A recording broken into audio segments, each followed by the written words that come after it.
Hey everybody.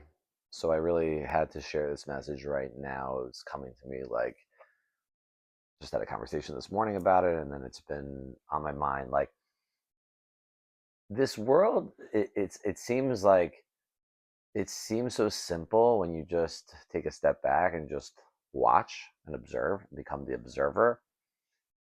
Like, what are we doing here? You ever ask yourself that question? Like, what are we doing here? We're here to like be here for 1 minute and then poof, we're gone. Like that was a question I had when I was very young. Like, I don't understand. We're here for like 2 seconds and for what? So, and there are people here, like, there are babies that are born, there are babies that are stillborns that are here for literally 2 seconds. Like, what is going on here? And then some people are here for, even if you want to say 100 years. I mean, most people don't live till 100. Most people, I think the average age is what, in the 70s?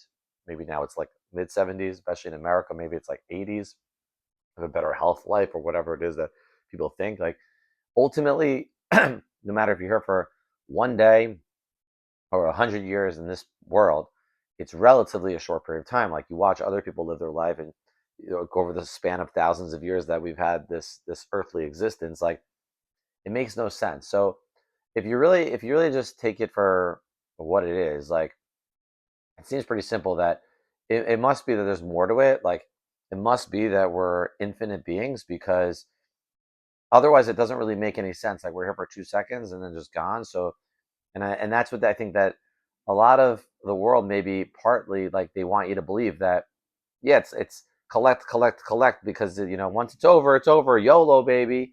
And on some level, like YOLO is correct. Like you only live once, meaning like as this incarnation is Yoni, perhaps I only live once.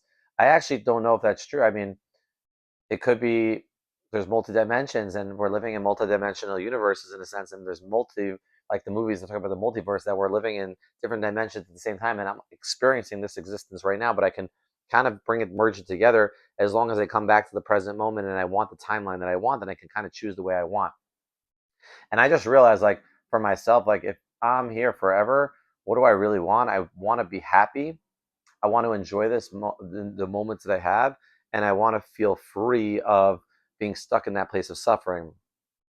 Many people are suffering, and because they're suffering and because they're in survival, they're fighting. They could be fighting with their family members. They could be fighting with friends. They could be fighting with all kinds of people. Or they're a place of dramas and worries and fear and scared and living in that place. And it just doesn't seem like that's what we're supposed to be doing here. Like I think we ultimately want to be happy and just be able to be in the moment of what we're doing. Like I mentioned, like I'm making this video, like just to be here making this video, like that's all I need to be doing right now. I appreciate like looking at the tree behind me. Then I appreciate like what do I look like now? Like I have to appreciate this being. Like I'm so grateful for what I've become and what I am, and to save my energy for myself and for those that really can understand what I'm about and appreciate that. Because ultimately, you come into this world alone, you leave this world alone. You have to be good with being alone. I was just talking about like getting old, like it's sad. Like when you look at old people, most older people, a lot of people don't want to be around them. Younger people don't want to be around them because they didn't cultivate a way of being that younger people like in their own families would want to spend time with them. And even when they do spend time with them, it's very transactional. Like it's because the old person's giving them money or giving them, has like a big house, so they have stuff to give them. But if you remove the stuff, if you remove the things they're giving, then even though it's okay, like give all those things, it's beautiful. But at the same time, how do you get everyone to want to spend time with you? And obviously, like, well, you could say like, well, who cares? I'll just spend time myself. That's true too. But and that's fine because you might not have children or grandchildren or whatever the case may be, and you might not have a partner, so you have to get good with yourself anyway. Like I had to get good with myself, but at the same time, like it's nice to be in a good place with yourself. It's nice to be in that loving spot and when you're calm and collected. And I think when you're like that, like people wanna, and you're saying yes to things, and you don't really have so much of an agenda with people. Like I need them to. I was talking to somebody about like how some older people want you to take pictures all the time. Like are not attached to like having to take pictures or having to do an activity or having to do anything, just to be able to chill with with that person, to be able to have conversations with that person, and to spend time, preferably in person, with that person. And it comes down to cultivating that place within yourself, but to get out of that spot of thinking like that this is so serious in a way. Like it's relatively serious because we're here and we feel a certain way. We want to feel good. We don't want to feel that suffering. So like we take care of ourselves in such a way so we don't have to feel that suffering. But letting go, it's like I have to learn to let go. Really let it go. Free fall, free fall. I mentioned it. I mentioned in this video is like free falling into the oblivion, and but free falling into God's lap, free falling into knowing that God put you here. He's your father. Your father in this world's an analogy. He's your real father. Why would he put you here? He would put you here to suffer. Does that make any sense to anybody? That you're put here to suffer? Inherent in living, the Buddha says, inherent in living is suffering, because as long as you're stuck in your mind, then there's going to be suffering. And I'm not perfect, and I have those moments, and I have to breathe to come back through meditation, through breathing, through listening to positive things that help me, through mantras, through prayer.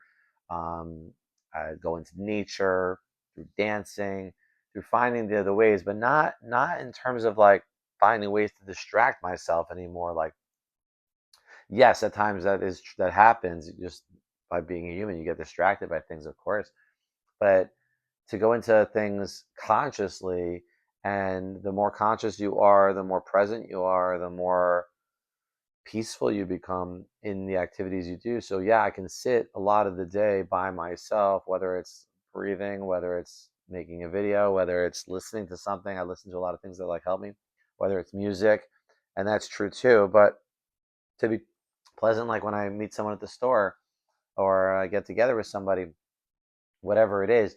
But my energy is in a different place now because I see the universe in that way, that it's not what we thought it was. It's not what I thought it was. Ram Dass, again, he's my teacher, and he always says, like, there's a line that he says that when when you breathe and you close your eyes and you breathe and you stop saying you don't know, you know.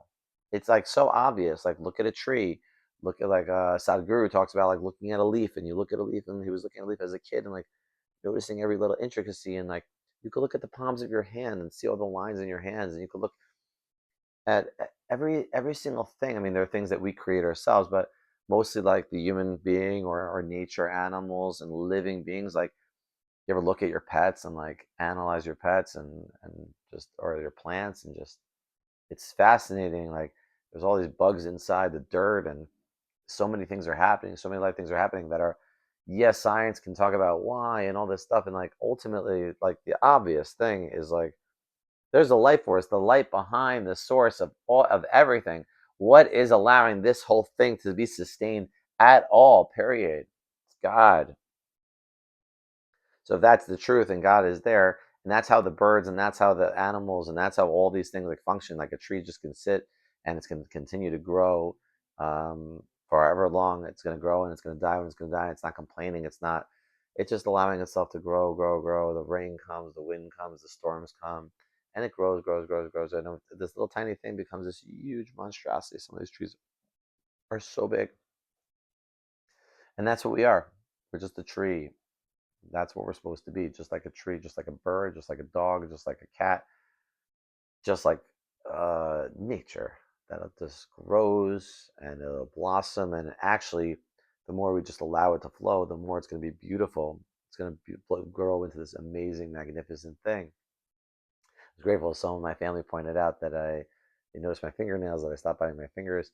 I used to bite my nails for many years, and I stopped a while ago. I was on and off for a little while, and then eventually just kind of stopped when I stopped having the anxiety of life, of like worries. My worries started to go away, and that's how I was able to remove a lot of the stuff I was doing. Was that I didn't try to stop doing a lot of things. Like I don't think I tried to stop biting my nails. Maybe in the beginning, I think it just happened over the course of time. Like the more I was practicing my breath, the more I was meditating, the more I was being conscious and aware of my activities. So I put my fingers by my mouth and I'd be aware, and then I'd move it away because I'd be aware of like, why am I doing it?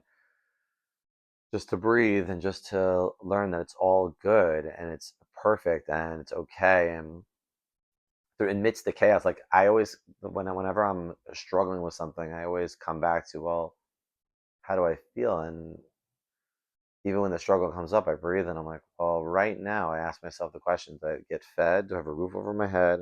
And was I fed? Am I full? I just ate a meal a little while ago. Yeah, so I ate a meal and I have a roof over my head. Thank you. It's live in that place of gratitude and love. And it's a funny thing for everybody. Love is not what I thought it is. Love is loving yourself, and then you can love everybody else. Doesn't mean you have to collect everybody and bring them in. You can keep people at bay, and I had to learn how to do that with my own energy. That I I have so much love in a different way because we're all one, and I see it that way. That like, oh, I want to help people just get to that place, and that's helping myself too. And I help you, and I help myself is to get to that place of freedom from this place of like anger and vitriol and instead of just being like, yo, hey, you good? Just be good. Look at the, I hear the birds. Just be good. Anyway, I can continue this rant, but I won't. I'll leave it for now, and I appreciate you. Thank you for listening.